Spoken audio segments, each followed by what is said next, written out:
Hardcore 4x4 is an off-road truck racing game developed by Gremlin Interactive for the Sega Saturn, the Sony PlayStation, and the Windows PC. The game released in the US on November 30th, 1996, and I remember getting both the PlayStation console and a copy of this game, so it still holds a special place in my heart, despite the fact that it's been over 20 years since then. Being that it's an early PlayStation 1 game, there aren't that many options for customizability. You have a simple main menu that also serves as your options menu.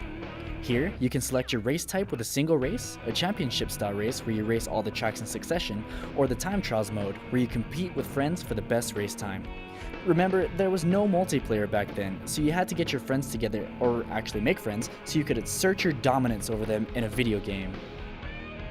Then, you could choose your vehicle, each one being graded in 3 different areas: top speed, traction, and suspension. Or, if you were like me, you just chose your favorite color and hope for the best. You also have the option to choose between manual and automatic transmissions, so you can choose whatever fits your driving style. If you're playing a single race, you could also choose the track that you could race on. Tracks include, but are not limited to, forest type areas, desert type areas, snow type areas, and a f***ing volcano. What made this game unique for me was the fact that you could choose a day or night cycle and whether or not it had any weather effects. You could also choose the severity of said weather effects for each track, but it's not recommended because sometimes you can't see shit. The game controls rather typically where the left and right buttons steer your truck, and the X button means putting the pedal to the metal. It utilized the arcade-style turbo drive function where you press the gas button twice in rapid succession to gain that sweet, sweet boost. Except it's not so sweet because every bump in this game can turn you around and the boost can send you flying in the wrong direction, landing you in last place. Hardcore 4x4 is reminiscent of early PlayStation racing games, where the polygons and 3D environment work together to make sure that you aren't able to differentiate what is environment and what is actual playable area. It's not bad by any means.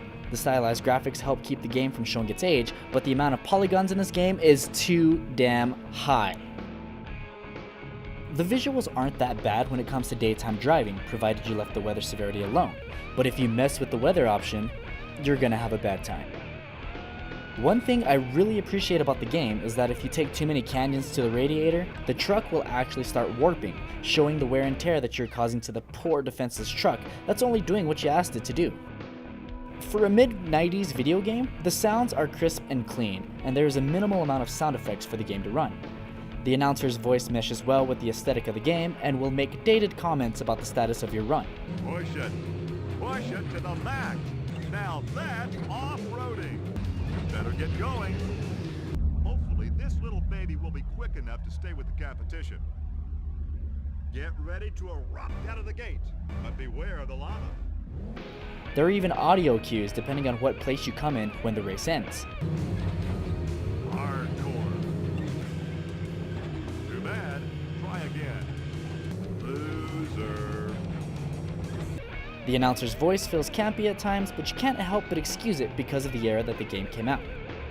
Overall, this game has cemented itself in my heart and will undoubtedly continue to bring me joy every time the game fires up. The music makes me nostalgic to the first time I ever placed a CD-ROM into the disc drive of that old gray box. There's definitely fun to be had here if you enjoy challenging games with simplistic control schemes.